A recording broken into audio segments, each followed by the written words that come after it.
चौथी command 10 commandment में से, वला तक्तुलू औलादकुम खशियत इमलाक, और मत कत्ल करो अपनी औलाद को मुफलिसी के डर से। नहनु नरज़ुकुहुम व इय्याकुम, हम उनको भी रिस्क देंगे और तुम्हें भी हम ही रिस्क देते हैं। इस डर से औलाद को कत्ल कर देना कि ये खाएंगे कहां से, ये चौथी कमांड में हराम करार दे दिया गया, बनी इसराइल के लिए भी और हमारे लिए भी।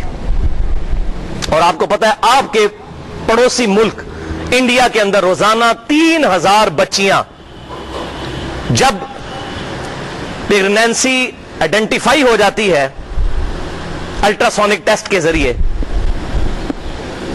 जिसको हम अल्ट्रासाउंड भी कहते हैं, तो जाया करवा दी जाती हैं मां के पेट के अंदर। 3000 बच्चियां रोजाना। जाहिर है 1.25 अरब की आबादी है वहां पे, 1/5 ऑफ वर्ल्ड वहां रह रहे। बोले आउज़ु बिल्लाहि ताला, मत कत्ल करो औलाद को मुफलिसी के डर से, तुम्हें भी हम रिस्क देते हैं, उनको भी हम ही रिस्क देंगे। इन्ना क़त्लहुम काना ख़ितअन कबीरा, बेशक उनका कत्ल करना बहुत बड़ी जुर्म है, बहुत बड़ा गुनाह है।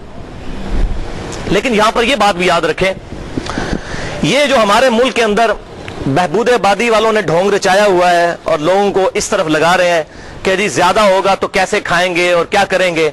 आपको पता है 1901 के अंदर दुनिया की आबादी 1 अरब थी, और उस वक्त लोग प्रिडिक्ट कर रहे थे कि 2001 तक दुनिया की आबादी अगर 2 अरब हो गई ना तो हमारे लिए रिस्क पूरा नहीं होगा।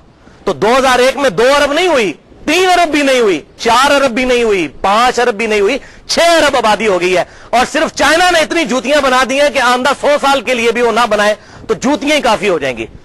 अमेरिका हर साल पैसिफिक ओशन में, बहरुल काहिल में लाखों टन बल्कि मिलियंस ऑफ टन गंदम जाया कर देता है, फालतू पैदा होती है अमेरिका के अंदर।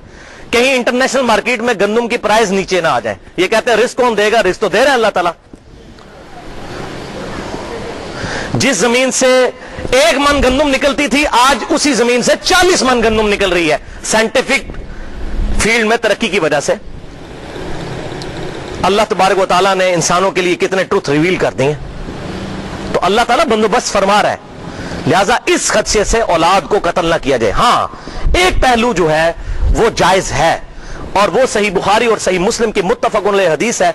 सहाबा कराम अलैहिम रिदवान कहते हैं कि हम आप सल्लल्लाहु अलैहि वसल्लम के मुबारक जमाने में अज़ल किया करते थे।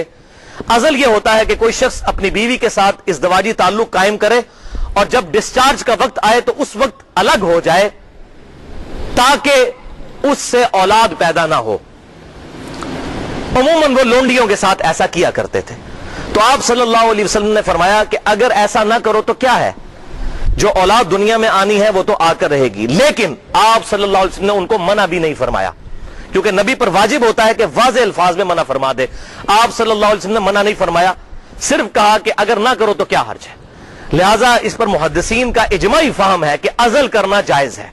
उसी की मॉडर्न फॉर्म जो है कंडोम का इस्तेमाल या इस तरह की मुख्तलिफ जो चीजें अगर वक्फे के लिए इस्तेमाल की जाती हैं ये जायज है। लेकिन एक दफा प्रेगनेंसी डिक्लेयर हो जाए उसके बाद औलाद को जाया करना कत्ल है और ये हराम और गुनाह कबीरा है।